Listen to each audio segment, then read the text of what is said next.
Assalamualaikum warahmatullahi wabarakatuh. Perkenalkan, nama saya Azizatun Nafsia. Saya dari kelas 1C Ilmu Komunikasi.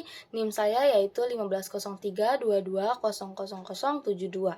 Nah, di sini saya akan mengerjakan tugas UAS dari Ibu Putri, yaitu tentang mereview bab-bab yang telah disampaikan, materi yang telah disampaikan. Yaitu bab pertama itu tentang pengertian sosiologi. Nah, sosiologi ini berasal dari bahasa Latin sosio yang berarti kawan dan bahasa Latin logos yang berarti kata atau berbicara. Nah, jadi sosiologi merupakan ilmu pengetahuan atau ilmu tentang sifat dan perkembangan masyarakat. Ilmu tentang struktur sosial, proses sosial, dan perubahannya. Nah, bab kedua yaitu tentang proses sosial dan interaksi sosial. Nah, proses sosial adalah suatu interaksi atau hubungan saling mempengaruhi antar manusia. Sedangkan interaksi sosial itu adalah hubungan sosial yang dinamis berkaitan dengan hubungan antara individu dengan individu, kelompok dengan kelompok, dan individu dengan kelompok.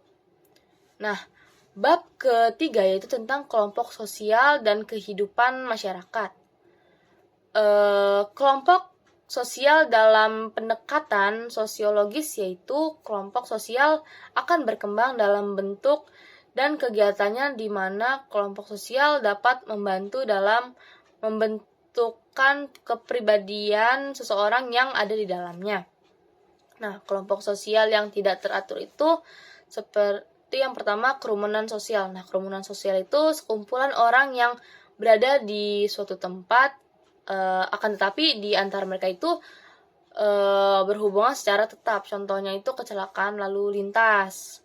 Nah, yang kedua itu publik, yaitu kelompok yang tidak berbentuk kesatuan dan berinteraksinya itu secara tidak langsung melalui berbagai media komunikasi. Nah, bab keempat itu kebudayaan dan masyarakat. Istilah kebudayaan berasal dari kata Sanskerta budaya, merupakan bentuk jamak dari kata budi yang berarti budi atau akal. Nah, kebudayaan itu adalah semua hasil dari karya, rasa, dan cita-cita masyarakat. Nah, unsur-unsur kebudayaan menurut Melville J. yaitu yang pertama alat-alat teknologi, yang kedua itu keluarga, yang ketiga itu kekuasaan politik, dan yang keempat itu sistem ekonomi.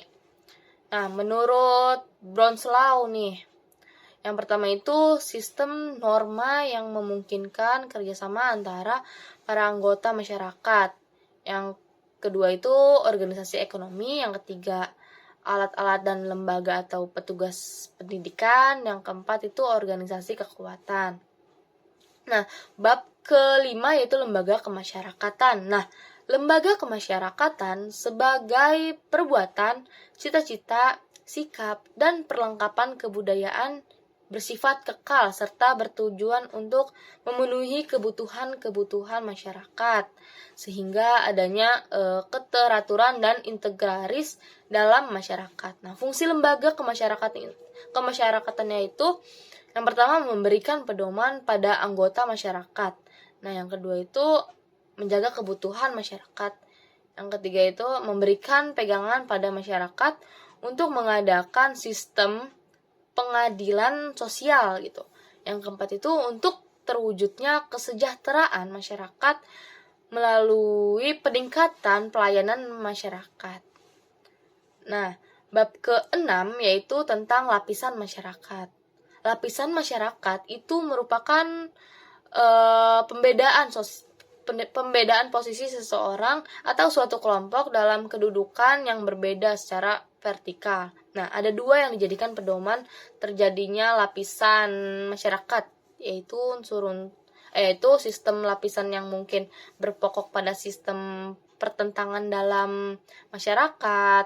Yang kedua itu sistem lapisan dapat dianalisa dalam ruang lingkup, di antaranya itu yang pertama distribusi hak-hak istimewa yang objektif. Yang kedua itu sistem pertanggang yang diciptakan oleh warga, dan yang ketiga itu lambing kedudukan. Nah, itu karakter hidup. Yang keempat itu mudah atau sukanya bertukar kedudukan. Yang kelima solidaritas di antara individu dan kelompok. Nah, bab 7 itu kekuasaan, wewenang, dan kepemimpinan. Kekuasaan itu adalah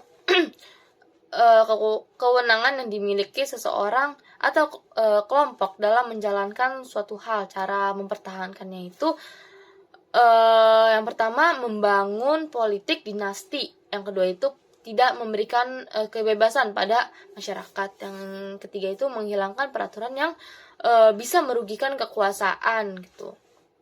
Nah, wewenang sendiri itu adalah hak dan kekuasaan pemilik jabatan untuk memilih, mengambil sikap atau tindakan tertentu dalam melaksanakan tugas. Contohnya itu memberikan kuasa pada ketua kelas gitu untuk membuat suatu peraturan.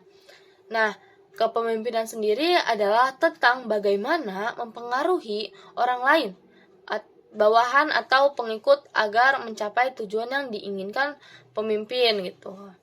Nah, bab terakhir yaitu bab 8 yaitu perubahan sosial budaya. Nah, perubahan sosial budaya adalah perubahan yang terjadi pada struktur dan fungsi masyarakat. Perubahan ini meliputi nilai ideologi, sikap, sampai ke pola perilaku dalam kelompok-kelompok masyarakat. Nah, faktor-faktor yang mempengaruhi itu kayak bertambah atau berkurangnya penduduk, penemuan terbaru, pertentangan masyarakat, terjadinya pemberontakan dan revolusi gitu. Jadi sekian pemaparan materi saya. Kurang lebihnya mohon maaf. Wassalamualaikum warahmatullahi wabarakatuh.